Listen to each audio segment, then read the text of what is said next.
Bonjour à tous, bienvenue sur Radio Clé de Vie, la radio du développement personnel. Alors je vous parle comme ça parce que là, en ce moment, je suis en colère. Il y a quelqu'un qui m'est rentré dedans en voiture. Et croyez-moi, ça m'agace, une voiture toute neuve. Il va falloir que je me calme quand même pour cette émission. Bonjour Michel. Je suis très ennuyé pour toi, hein, mais t'arrives à maintenir ta colère, je vois. Hein. Oh oui, c'est terrible. Maintenir sa colère, est-ce qu'on peut justement passer outre ça?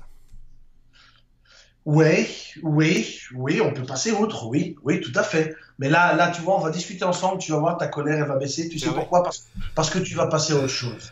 Ah, voilà. Si on passe un très bon quart d'heure ensemble, on peut passer un mauvais quart d'heure. On peut passer un mauvais quart d'heure, oui. Mais là, le mauvais quart d'heure, tu viens de le passer, puisque voilà. Le fait de passer à autre chose, on va passer un bon moment ensemble, on va essayer d'être détendu, de rire peut-être ensemble aussi, hein, c'est un très bon médicament contre la colère. Tu vas voir que dans un quart d'heure, ton sentiment de colère, s'il n'aura pas disparu, il se sera en tout cas considérablement amoindri. En revanche, ce qui est intéressant, c'est que si on termine cette émission et qu'à la fin de cette émission, tu te remémores l'accident et tu te remets dans le contexte dans lequel tu as commencé cette émission, c'est-à-dire dans la colère, elle revient aussi vite qu'elle est partie. Pourquoi je dis ça, et ça constitue une belle introduction à cette émission, c'est que la colère, bien entendu, est une émotion. Donc, comme toutes les émotions, elles sont naturelles, il n'y a pas de problème avec ça. On a le droit d'être en colère. Donc, franchement, quand il vous arrive, chers auditeurs, à être en colère, il n'y a pas de souci. D'ailleurs, c'est même sain. Toutes les émotions sont saines et elles restent saines dans la mesure où on les maîtrise.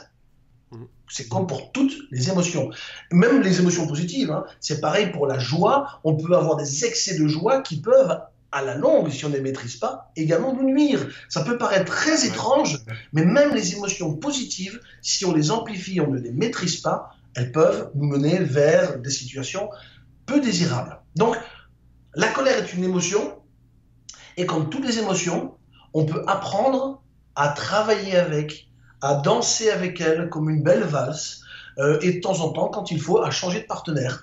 Comment on fait de belles valses.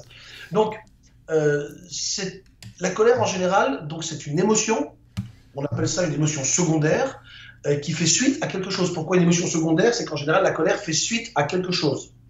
Donc, c'est quoi? C'est suite à un manque, une frustration, à un accident.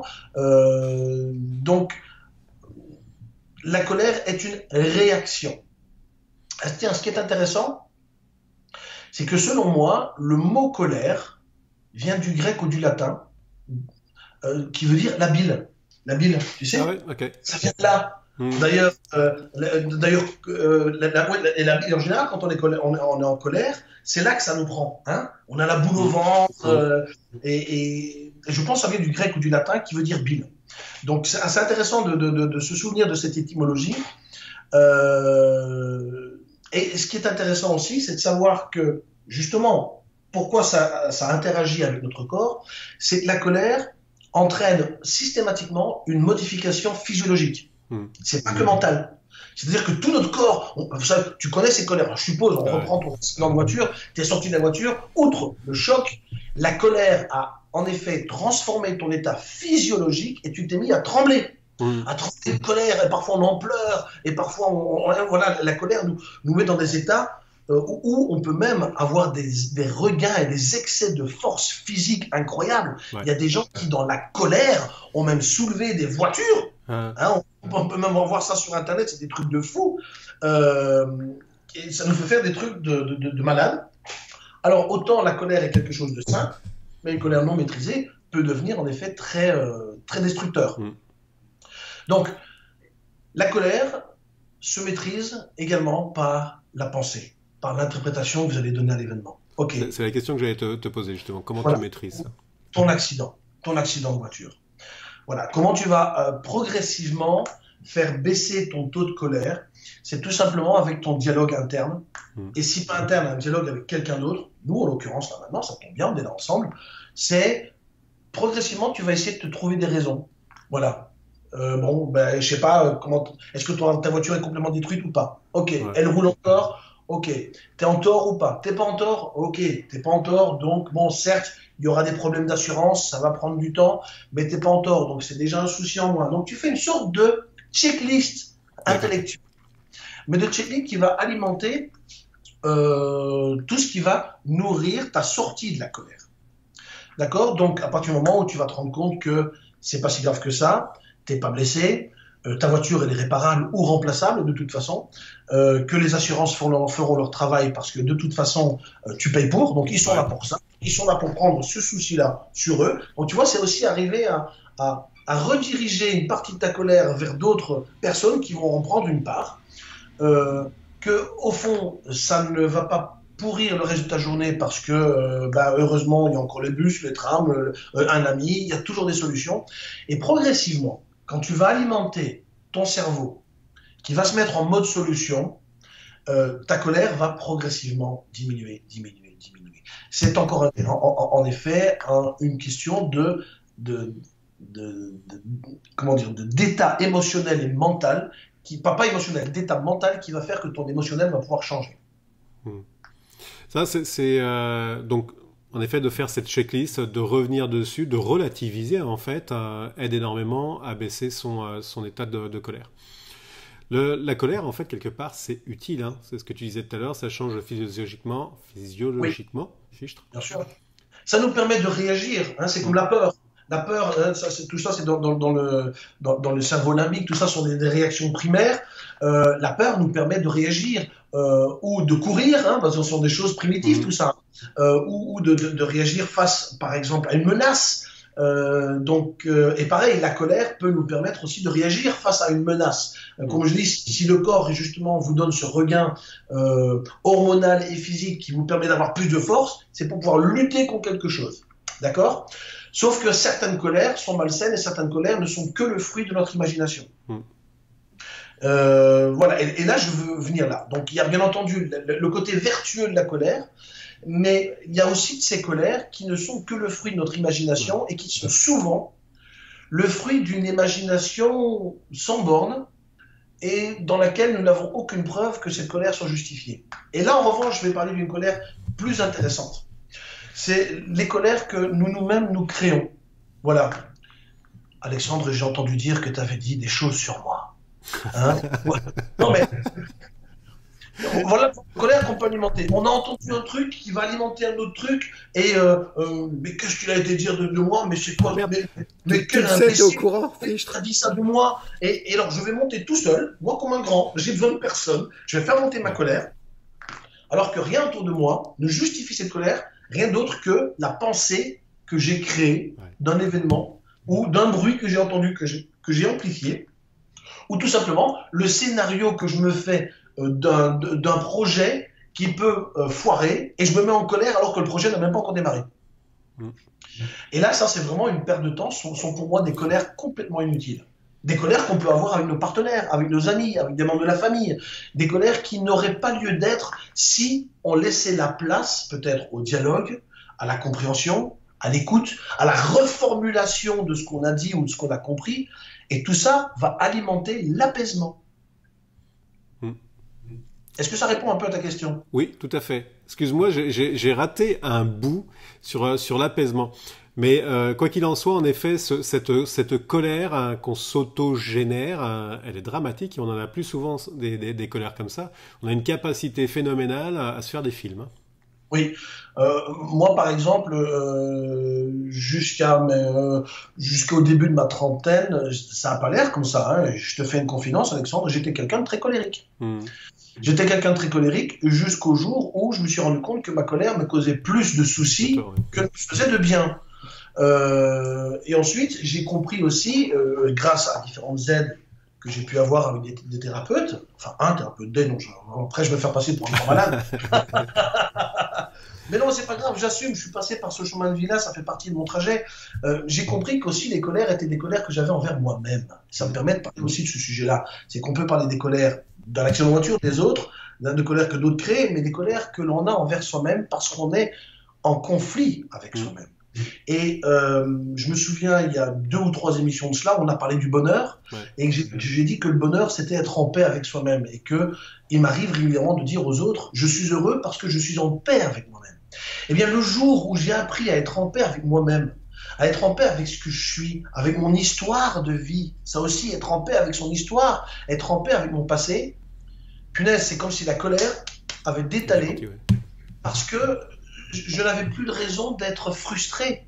En fait, la colère est aussi fait aussi suite à de la frustration, à des manques affectifs.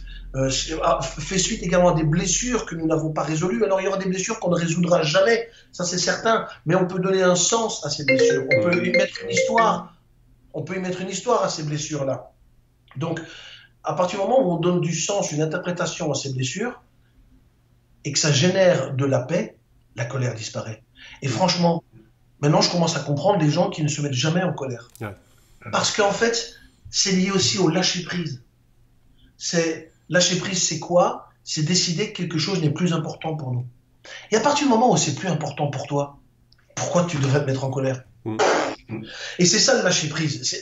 La définition, elle est simple. C'est décider que quelque chose n'est plus important pour toi. À partir du moment où toi, maintenant, tu te dis que ton accident de voiture n'est plus important pour toi, eh bien c'est là où tu ne te mettras plus en colère. C'est que si c'est plus important pour toi, tu pourras en reparler, mais comme c'est plus important, tu ne revivras plus cette émotion de la colère. Tu pourras en parler librement. C'est ce qu'on appelle faire un deuil aussi. Parler librement d'une douleur ou d'une blessure, c'est avoir fait son deuil sur quelque chose. Donc tu vois, tout ça est lié. Le lâcher-prise, faire le deuil, qui engendre en effet la paix de l'âme, qui te permet maintenant de parler de ton accident de voiture sans plus te mettre en colère parce que c'est plus important pour toi. C'est pas que tu t'en fous, c'est pas que tu t'en fous. C'est pas de l'indifférence. Ça n'a aucune importance pour toi, ça ne changera rien fondamentalement dans ta vie ou dans ton bonheur. Et c'est un choix. On peut décider de voir la vie comme cela. J'aime beaucoup en effet ces approches-là, où en fait tout appartient quelque part de voir comment est-ce que tu vas gérer en effet l'événement qui se passe. Tu parlais tout à l'heure de relativiser énormément les choses, de t'accepter, de comprendre en fait un certain nombre de choses sur toi, de faire un lâcher-prise. Quand on se détache, ce n'est pas de l'indifférence. Je reviens un petit peu là-dessus parce que pour moi c'est très important. C'est pas parce que tu te détaches que tu es indifférent à tout ce qui se passe autour de toi. Tu peux être affecté, sauf que tu gères différemment. Entre la différence justement, c'est ne pas être indifférent, c'est juste que ça ne te touche plus. C'est pas pareil. Donc tu peux être affecté par quelque chose, tu peux être affecté par un drame. Bien entendu, heureusement, parce que si après tu es indifférent, ça te déshumanise. Clair, et là, tu n'es plus humain. Donc, non, mais tu fais très bien d'en parler. Parce qu'il y a des gens qui se déshumanisent parce qu'ils commencent à se foutre de tout. Voilà, et c'est aussi parfois la raison pour laquelle les gens ne regardent plus la télévision, parce qu'ils sont aussi complètement déconnectés du monde. Non, c'est juste que ça ne te touche plus. C'est pas du tout la même chose. C'est juste que ça ne t'affecte plus. C'est-à-dire que tu peux rester sensible à la situation, tu peux rester sensible à la gravité d'une situation, ça peut toujours te toucher, ça peut toujours provoquer en toi une émotion, sauf que l'émotion, tu la maîtrises. C'est ça la différence. Tu ne laisses pas emporter dans cette émotion, c'est toi qui restes maître de cette émotion. Je vais finir par croire que je prône le bouddhisme ici, mais c'est à peu près cette technique-là, et par la force des choses, la vie m'a appris à vivre comme ça, et c'est comme ça que moi personnellement, puisque c'est la vie selon Michel, laisse-moi me permettre. Et encore une fois, je le répète, ça n'engage que moi, c'est pas une parole de vérité, c'est juste mon moi à moi, ça n'engage que moi, mais la vie m'a apprise à en effet vivre dans cette paix où j'accepte qui je suis, je ne suis pas indifférent, je ne suis pas insensible, mais j'apprends à positionner les choses dans mon esprit et dans mon organigramme intellectuel. Je mets les choses dans des cases qui me permettent de gérer l'information, de traiter l'information pour être plus en paix. Ça ne veut pas dire que je ne pleure pas, parce que je pleure encore. Ça ne veut pas dire que je ne me mets pas en colère, parce que j'ai encore des colères. Ça ne veut pas dire que je ne connais pas mes déceptions. Non. Elles arrivent, comme je le disais, ce sont des émotions naturelles. Ce serait insensé de dire aux gens qu'il faut apprendre à les maîtriser. Enfin, à les maîtriser, oui, mais à les retenir, à les couper. Non, elles sont saines, mais il faut apprendre à les maîtriser et à un moment donné à bouger les curseurs et dire bon, maintenant, je mets le curseur plus dans ce côté-là ou de l'autre. C'est juste une question de dosage et faire en sorte que ces choses ne nous nuisent plus. Pour moi, une émotion ou quelque chose que nous vivons devient nuisible à partir du moment où elle attache tellement d'importance que ça prend toute la place dans notre vie. Ouais, et puis tu vis plus du coup. On va finir sur cette phrase-là. Merci encore Michel. 15 minutes qui sont passées terriblement vite. Et puis, je suis tout calme. Merci, Michel. Je suis plus du tout en rôle. Et j'espère que le message est passé pour tout le monde. Oui, tout à fait. Et puis, réécouter cette émission, elle est quand même très très intéressante. Les autres aussi, bien évidemment, mais celle-là, pour les personnes qui sont coléreuses, je vous invite à la réécouter une fois, 2 fois, 3 fois, et puis vous allez voir, il y a des clés là-dedans. On les a pas forcément nommées en tant que clés, mais il y en a plein. Et croyez-moi, elles sont, enfin en tout cas pour moi, qui était aussi très coléreux et qui le suis encore parfois, les techniques que tu mets en place, c'est quelque chose que j'utilise. Michel, on se retrouve... Pardon ? Merci Alexandre. Merci à toi. On se retrouve la semaine prochaine pour l'humour. Je ne sais pas comment est-ce qu'on va monter cette émission parce que franchement, ni l'un ni l'autre, on a de l'humour. Bon, moi, je déteste ça. En plus de ça, oui, c'est pénible. Bon allez, à tous, à la semaine prochaine. Salut. Ciao.